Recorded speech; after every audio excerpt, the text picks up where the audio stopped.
Ragazzi, buongiorno, bentornati o benvenuti sul canale. Oggi continuiamo la seconda parte di un discorso iniziato qualche giorno fa per quel che riguarda Basecamp. Ho visto che l'argomento interessa parecchi di voi e quindi penso che sia il caso di spenderci qualche giornata in più. È vero che l'argomento è ostico, è vero che la materia è complessa, ma è pur vero che la pianificazione è qualcosa di veramente fantastico. Quindi adesso torniamo al computer e proseguiamo la lezione.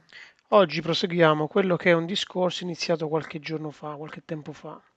Ho visto che sul canale in tanti mi avete scritto, chi mi ha scritto sul canale, chi mi ha scritto in privato su Facebook. Insomma, l'argomento base camp sta riscuotendo interesse. Prima di passare però a vedere, di tornare ad approfondire, o meglio, di iniziare per bene a vedere l'argomento base camp, secondo me è il caso di fare un passo indietro e di vedere un attimino un'altra applicazione che vi occorrerà, ovvero Garmin Express, che è l'applicazione ufficiale di Garmin per gestire le mappe che avete all'interno del navigatore. Vi occorrerà installare Garmin Express, che io ho già installato e ho collegato, come vedete è verde, il navigatore che è già collegato al computer. Vi occorrerà installare Garmin Map Install, che come dice il nome serve a installare e disinstallare le mappe, e Garmin Map Manager che vi gestirà le mappe all'interno del navigatore. Queste sono tutte e tre applicazioni indispensabili affinché il vostro navigator piuttosto che altro accessorio Garmin sia aggiornato. Adesso, questa era una premessa. Perché? Perché alcuni avete scritto, vabbè, ma io ho installato Garmin Basecamp, ma non vedo una mazza fondamentalmente, non vedo le cartine. Certamente. Perché? Perché Garmin Basecamp è un programma che vi permette di pianificare il viaggio, ma le cartine le scaricate dal vostro navigatore. Quindi, una volta scaricato Garmin Express, la prima cosa che andrete a fare sarà quella di registrare il vostro apparecchio sul sito di Garmin, in maniera che una volta che voi collegate il computer al navigatore, o meglio, il navigatore al computer, il computer riconoscerà il vostro navigatore, vi dirà se ci sono aggiornamenti da fare, eventualmente li farete, e questa è la schermata che vi verrà fuori una volta che voi avrete giustamente accoppiato il vostro navigatore a Garmin Express. Entrando dentro la videata, questa è la mia, mi dice se ci sono aggiornamenti in corso, in teoria no perché l'ho fatto la settimana scorsa, mi fa vedere il dettaglio delle mappe che ho installato e mi dice Navigator Europa 2022, opzioni, reinstalla la mappa nel caso qualcosa non dovesse essere andato a buon fine, ma quello che mi interessa in questo momento è farvi vedere questo tasto installa sul computer. Io adesso non ci clicco perché porterebbe via del tempo e ce l'ho già. Installando la mappa che avete del navigatore sul computer, ed è qui che volevo arrivare, automaticamente il Basecamp leggerà questa mappa, o meglio, noi andremo a dirgli leggimi la mappa 2022. Adesso io chiudo Garmin Express che non mi interessa, anzi non lo lascio aperto. Torno su questa mappa, su questa schermata principale. Adesso mi apro dalle varie risorse, mi apro Garmin Basecamp. Vi faccio vedere un'altra cosa. Quindi abbiamo detto intanto che si apre Basecamp, ci registriamo l'apparecchio. Qui una volta che registro l'apparecchio su Garmin Express, come apro Garmin Basecamp, inizierà la rotellina a trovarmi il mio navigatore. Ci impiega un po', ci impiega un po' a caricare più che altro le mappe. Una volta che io, qui sono tutti i viaggi che mi sono salvato, alcuni dei viaggi che mi sono salvato, man mano che ci clicco sopra mi fa vedere le varie tracce che mi sono salvato. Insomma, poi se volessi andarle ad esempio il viaggio che ho fatto nel 2020 in Croazia, tu- tutto il viaggio è qui fondamentalmente. Come potete vedere le diverse tracce, le ho fatte di diversi colori perché ogni colore rappresenta il tracciato che mi aspettava giorno per giorno e i punti che vedete su sono le cose che volevo vedere. Quindi ci ho messo diversi waypoint più bandierine vedete, più sono le cose da visitare, insomma, fondamentalmente. Ma questo è giusto per passare il tempo intanto che si carica qua. Quello che vi dicevo poc'anzi, una volta che avete installato le mappe del navigatore direttamente sul computer, qui siamo dentro l'applicazione di Basecamp, io vi faccio vedere questo è il Mac perché il Mac ho, ma in Windows sarà uguale. Cliccando su mappe mi dice che la mappa installata è Navigator Europe NTU 2022. Ok, quindi è quella aggiornata. Ecco perché tanti mi dicevano, ma io ho scaricato Basecamp ma non vedo nulla. Certo, se non è installata come si deve la mappa corretta, non vedrete assolutamente nulla. Adesso, ovviamente, questo è un punto. Un'altra cosa che volevo vedere con voi è le installazioni, o meglio, le impostazioni di Basecamp. Basecamp ci chiede un po' di informazioni. Innanzitutto, oltre a vedere la mappa che abbiamo installato, abbiamo anche delle impostazioni base sulle informazioni, qui mi dice la versione, questo lato di Basecamp, ma se vado qui mi dice anche le preferenze. Nelle preferenze trovo, chiudo questa maschera che ci tira in inganno, e mi fa vedere, vabbè, lo schermo, il percorso. Ad esempio il percorso come l'ho impostato io. Innanzitutto qui vado a scegliermi la modalità, perché Basecamp lo possiamo impostare su diversi, in base ai mezzi che ho. Se ho un camper gli dirò di farmi fare delle strade dove non c'è un divieto per il camper, o comunque dove troverò tecnicamente, o meglio, teoricamente, meno difficoltà a fare un'inversione di marcia. Se vado in bici metterò la bici, poi c'è ciclista, fuoristrada, quello che è fuoristrada, bici da cross, auto, escursionismo, alpinismo. Nel frattempo vedo che mi ha riconosciuto il navigator, ok. Io l'ho messo in modalità motociclista. Nelle modalità di calcolo gli ho messo il minor tempo, ma si può scegliere anche strade panoramiche e distanza più breve. Queste impostazioni qui sono da prendere con le pinze, nel senso che io gli ho messo questa, ma poi deciderò io quale strada fare. Se gli dico che mi deve far fare da Pavia a Venezia, ovviamente e non gli dico altro, lui sceglierà le impostazioni che seguirà le impostazioni che io gli ho detto che io gli metto in questa maschera, ma vedremo, non so se oggi o nei punti successivi, ma se io imposto da Milano, da Pavia a Venezia e nel frattempo ci sono 5 siti che voglio visitare, lì andrò a mettere i waypoint, quindi a quel punto sarò io a scegliere i waypoint e lui, in base ai waypoint che mi mette, seguirà queste impostazioni che gli ho dato io, fermo restando che io posso modificare sia dal quadro generale qui, ma sia direttamente sulla cartina le strade da fare. Mi dice come la vuoi la quota standard o salita ridotta. Insomma, ci sono diverse impostazioni che io ho messo così. Ho messo di evitare le strade sterrate, perché magari in Italia prettamente le evito. Ma nulla, se avessi messo questa impostazione per quando sono stato in Islanda o in Marocco, verosimilmente avrei trovato difficoltà a trovare delle strade. Elementi da evitare, ho messo strade a pedaggio, corsia carpool, inversione a U, traghetti, strade temporaneamente chiuse, funicolare, sentieri in salita, sentieri stretti. Ma questa è un'impostazione molto molto generale, cioè questo mi serve per dirvi, ci sono queste impostazioni, dateci un occhio, se voi mettete, che se avete scelto sbagliatamente escursionismo, non è colpa del navigatore se non vi fa fare determinati percorsi, e quindi questo è più un alert, cioè accendete la lampadina, andate nelle impostazioni, andatevi a vedere, vi andate a vedere le impostazioni che gli avete messo. E apriamoci una nuova cartella. Io per ogni viaggio mi sono fatto una cartellina. Mettiamo questa che stiamo facendo adesso, la chiamiamo prova. Faccio file, nuovo elenco, e lui me lo mette qui giù in fondo e io gli scrivo prova. Ok. Adesso che abbiamo la nostra bella cartellina prova, noi immaginiamo di voler fare un giro vado a caso, andiamo dalla colma di Sormano, che trovarla qui sarebbe abbastanza difficoltoso. Quindi che cosa faccio? Quindi adesso inizio a giocare un po' con più strumenti, più applicazioni.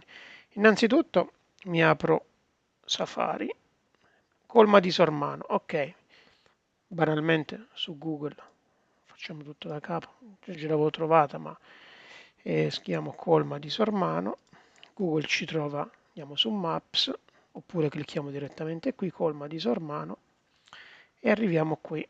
Io voglio andare in questo punto qua, colma di Sormano, ok. Qui però già iniziamo a avere il primo problema. E come troviamo esattamente questo punto qui? Quello che tanti mi dicono, ma perché non basta Google per andare? Perché tante cose Google ti dice dov'è, ma poi ti devi trovare tu sulla cartina dov'è. E siccome mi piace essere abbastanza preciso, a questo punto mi apro Google Earth, che vi consiglio di scaricarvi, perché qui c'è tutto qua dentro, colma di Sormano, con il puntatore, fantastico, mi troverò esattamente le coordinate. Colma di Sormano, io non voglio andare in un punto H, io voglio parcheggiare proprio dove c'è la tabella colma di Sormano. Aspettate un attimino che ho in caricamento un altro video, quindi la connessione è quella che è. Ok, io so che a colma di Sormano è esattamente qui. Quindi mi auguro il mio bel puntatore, mi porto il puntatore qui, non qui perché qui siamo già fuori strada, qui, e queste sono le coordinate. Me le salvo, me le apro, torno sulla mia fantastica cartellina che io mi sono fatto in Basecamp e clicco sulla bandierina che è il puntatore e faccio il punto a caso, buttiamolo dentro il lago del Garda. Ok, qui ci scriviamo colma di Sormano, sperando che non ci sia già sto nome. Vado in avanzate e mi scrivo 45, 52, facendo molta attenzione a non cancellare i punti o altri simboli che poi mi fanno andare chissà dove. 963 nord, mentre est è 9 13 754. Invio. Ok, vado a controllarmi subito se ho messo le cose correttamente. Perfetto, a questo punto questo non mi serve. Immaginiamo che della colma di Sormano vogliamo andare alla Madonnina che c'è sopra il parco del Monte Barro, dove c'è una vista molto bella. Allora, anche qui, Google Earth, mi scrivo, allora, Madonnina Monte Barro, vediamo se me la trova. Allora lo lascio lavorare, lui mi ha trovato un paio di posti con quel nome, ovviamente io andrò ad intuito per capire quello che più o meno conoscendo la zona, ok, è questa, a me questo punto qui mi interessa e mi va più che bene, quindi a questo punto puntatore, metto il puntatore su quest'altro, sulla Madonnina, esattamente qui, mi copio le coordinate, chiudo, apro, metto qui in basso, torno su Basecamp, strumento per segnarmi il waypoint, clicco in un posto a caso e scrivo Madonnina Monte Barro, avanzate 45-49 455 922 477 est 922 477 est, invio. Ok, vedete me l'ha messo qui, adesso vado sulla manina, questo lo cancello e vado a vedermi se effettivamente mi ha messo bene il punto. Ovviamente con un doppio clic mi manda direttamente sul waypoint che gli ho inserito io, perfetto. E sulla strada, giusto così, per scrupolo potrei fare anche un confronto visivo tra quello che mi propone Basecamp e Google. E se volessi fare allora Monte Barro, Madonnina, vediamo cosa esce fuori, map,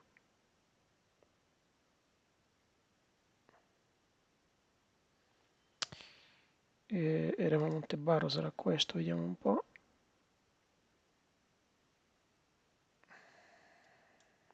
Ok.